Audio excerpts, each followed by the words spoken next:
The devil's promise. There are moments in life when desperation becomes louder than fear. And in those moments, people listen to the wrong voice. This story begins in a small, forgotten town, where the nights are longer than they should be, and the silence feels heavier every year. A young man named Ethan lived there.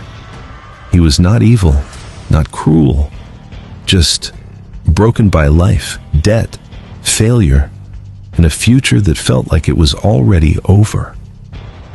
One night, Ethan stood alone in his empty room, rain hitting the window like slow knocking. He whispered, "I would do anything, anything to fix this life." And that's when the lights flickered.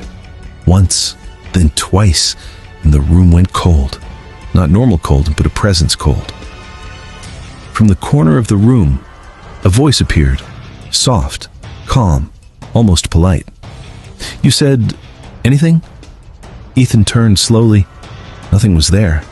Then, the shadows moved, and a man stood where there should have been emptiness, tall, perfectly dressed, smiling, too perfectly. "I heard your wish," the man said, "and I can help you." Ethan stepped back. "Who are you?" The man tilted his head. "Names are irrelevant, but if you need one." A pause. "You may call me the listener." The room felt wrong now, like reality was bending slightly around him. The listener walked closer. "You want money, success, respect?" Ethan whispered. "I want my life fixed." The listener smiled wider. "Everything has a price." A black paper appeared in his hand, no ink, no pen, just words forming on their own. "The devil's promise." The listener said softly, "Sign it, and your problems will disappear." Ethan hesitated. His hands were shaking. Outside, thunder roared. Inside, something worse was waiting. He signed. Silence. The listener smiled. "Good." Then he leaned closer and whispered, "Now, everything you lose will belong to me." Ethan blinked. The man was gone.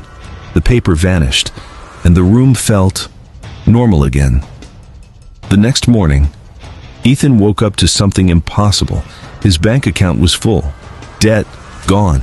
Emails, offers, calls, all success. It was real. Too real. Days passed. His life became perfect, but something was wrong. People around him started forgetting things, his name, his face, his existence. One day, he went to meet his best friend. The friend looked at him confused. "Sorry, do I know you?" Ethan laughed nervously. "It's me." "Ethan." The friend shook his head. "I don't think so." That night, Ethan felt it. The world was erasing him, slowly, like he was becoming a payment. He ran home, grabbed old photos, videos, proof, but in every picture, he was fading, blurring, disappearing. Then the lights flickered again. Once, twice, and the listener returned. "You didn't read the full promise," he said calmly.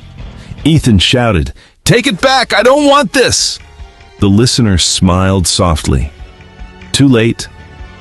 A pause. "You asked for your life to be fixed." And it was. Another pause. "By removing the part of it that mattered." Ethan's voice shook. "What did you take?"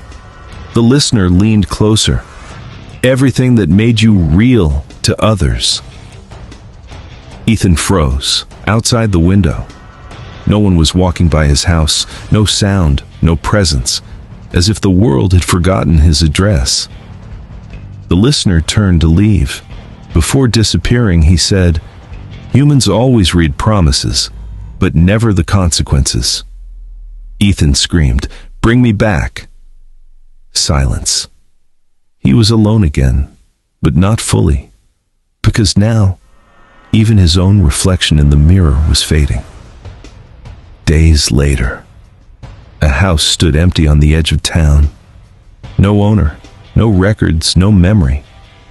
But sometimes, at night, if you stand near that house, you can hear someone inside whispering, "I should have read it."